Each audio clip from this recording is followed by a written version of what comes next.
Good morning বন্ধুরা, তোমরা সবাই কেমন আছো? আশা করি সবাই খুব ভালো আছো। আমরাও খুব ভালো আছি। সকালবেলা দেখো সিদ্ধ আলু, পেঁয়াজ, লঙ্কা, তেল নিয়ে আমি বসে পড়েছি। সুন্দর করে ঝাল ঝাল করে আলু মাখা করব।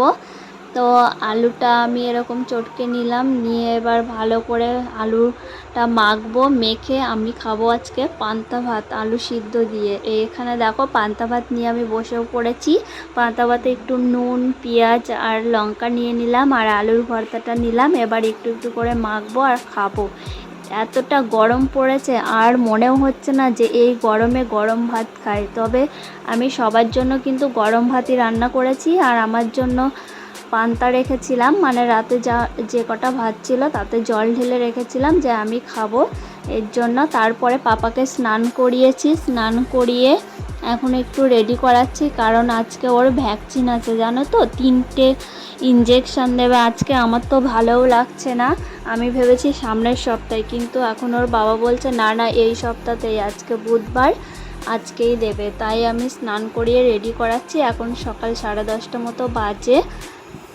আর পাপা দেখো এখানে কি দুষ্টুমিটাই না করছে, হেয়ার বেল্ট লাগাচ্ছে, এখানে আমার চুড়ি মালা সব লন্ডভন্ড করে দিচ্ছে বের করে।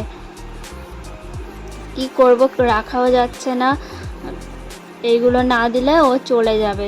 এর জন্য বের করে দিয়েছি যে ও খেলুক, আর এদিকে রেডি করাবো। তো ফাইনালি আমিও রেডি হয়ে গেছি। রেডি বলতে একটা চুড়িদার পরেছি। তারপরে এখানে সেন্টারে চলে এসেছি। দেখো এতটা ভিড় হবে আর ভাবতেই পারিনি। এইখানটায় দেখো স্কুলে জঙ্গল হয়ে গেছে, কারণ 1.5 মাস ধরে স্কুলটা ছুটি আছে এর জন্য। তারপরে পাপাকে ইঞ্জেকশন দিয়ে বাড়ি চলে এসেছি। 3টে ভ্যাকসিন দিয়েছে। সত্যি এতটা কান্না করেছে, আমারও তো কান্না পেয়ে গেছে। কি করব আর বলো। তারপরে এসে রান্না বসাবো। এখানে বাবা বিরিয়ানি খাওয়ার জন্য সব কিছু বাজারঘাট করেছে। এবার রান্নাও তো করতে হবে বলো, অনেক লেট হয়ে গেছে জানো তো, 12:30 মতো বেজে গেছে। এবারটা মাংস মশলাপাতি সব ধুয়ে গুছিয়ে রেখেছে মা। তারপরে আমি এসে এবার রান্নাটা করব, মানে করছি। এখানে চিকেনটা ম্যারিনেট করে রেখে দেবো আধ ঘন্টা মতো। দিয়ে ওইদিকে আমি ভাতটাও বসিয়ে দিয়েছি। টক দই, লবণ, হলুদ আর তেল দিয়ে ম্যারিনেট করে রেখে দেবো আধ ঘন্টা। ওইদিকে আমার ছেলে ঘুমিয়ে পড়েছে। বাড়ি এসে দুধ খাইয়ে দিয়েছি গরুর, দুধ খেয়ে ঘুমিয়ে গেছে। এবারটা আমি রান্নাটা করে নেব। আর এখানটায় দেখো আমার ভাত ফুটছে, আর এক পাশে ভাত বসিয়েছি আর এক পাশে আলুটা ভাজছি। মশলা করে নিয়েছি, পেঁয়াজ কেটে দিয়েছে, সব কিছু গুছিয়ে দিয়েছে, আলুটাও ভেজে নিয়েছি। এবার বেরেস্তা করব। আমি কিন্তু ভালো পারি না জানো তো, তবে যেরকম পারি ওই খাওয়ার মতো হয় আর কি।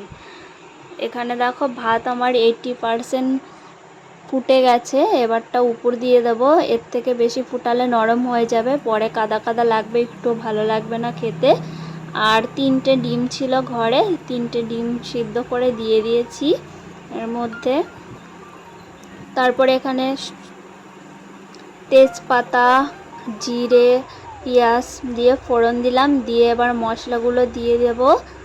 আদা, জিরে, লঙ্কা সব কিছুর পেস্ট করা আছে। আর এখানটায় গুঁড়ো মশলা কিছু ব্যবহার করলাম, সেগুলোও দিয়ে দিলাম। দিয়ে একবারে কষিয়ে নেব মাংসটা।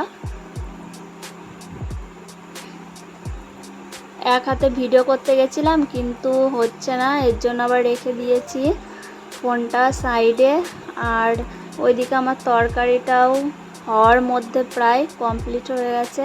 আর এখানটায় দেখো আমি দুধের মধ্যে মিঠা আতর, কেওড়া জল, গোলাপ জল এইসব গুলে নেব, তাহলে আমার সুবিধা হবে। ওইদিকে আমার পাপা উঠে গেছে। কি সমস্যা বলো তো, এইদিকে ইঞ্জেকশন দিয়েছে, ব্যথা করছে, কান্নাকাটি করছে। মাকে বললাম একটু নিয়ে যাও পাড়ার দিকে, ঘুরিয়ে নিয়ে আসো। আমি বিরিয়ানিটা দমে বসিয়ে দিয়ে তারপরে স্নান করে ওকে ধরছি। এখানে দেখো চিকেনটা আমার কমপ্লিট হয়ে গেছে রান্না। এবারে এই যে হাঁড়ির মধ্যে সব কিছু দিয়ে দিয়েছি। এবার দমে বসিয়ে দেবো। আটা দিয়ে চারিদিকে আটকানোর এতটা টাইম আমার কাছে নেই। আমি অমনি বসিয়ে দিলাম গ্যাসে, দিয়ে একটা ভারী কিছু দিয়ে চাপা দিয়ে রেখে দেবো, যেরকম হয় সেরকমই খেয়ে নেব। দিয়ে ঘরটা মুছছি, কারণ ঘর না মুছলে না হয় না। আমার ছেলে সবসময় এখান দিয়ে হাঁটাহাঁটি করে, শুয়ে থাকে, এর জন্য ঘর আমাদের মুছতেই হয় ডেলি। তো ফাইনালি দেখো এখানটাই হয়ে গেছে। শ্বশুরমশাই স্নান করে এসছে, আর আমার মেয়ে তো বিরিয়ানি খাওয়ার জন্য পুরো পাগল হয়ে গেছে। কখন হবে বিরিয়ানি, কখন হবে বিরিয়ানি, আমাকে দাও। তারপরে দেখো এখানটা আমার মেয়ে খেতেও বসে গেছে। এতটা গরম পড়েছে, এর জন্য জামা গেঞ্জি কিছুই পরাইনি। আর এখানে আমার ননদের মেয়েরাও এসছে, মা বাবা সবার খাওয়া হয়ে গেছে। এবার আমিও বসে পড়েছি, তোমাদের দাদা ভাইয়েরও খাওয়া হয়ে গেছে। তো ফাইনালি এখানে আমি খাচ্ছি, মোটামুটি ভালোই হয়েছে, একদম খারাপ বলবো না।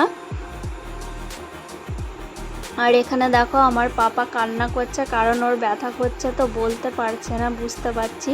কিন্তু হাঁটাহাঁটি দেখে আবার বোঝা যাচ্ছে না যে ওকে তিনটে ইঞ্জেকশন দেওয়া হয়েছে। এবার দেখো ভাই বোন মিলে খেলা শুরু করে দিয়েছে।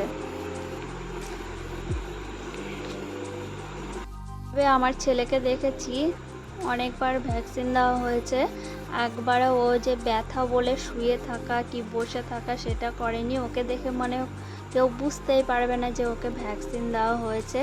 এরকম যেরকম দুষ্টুমি করে সব কিছুই একদম পারফেক্ট করছে।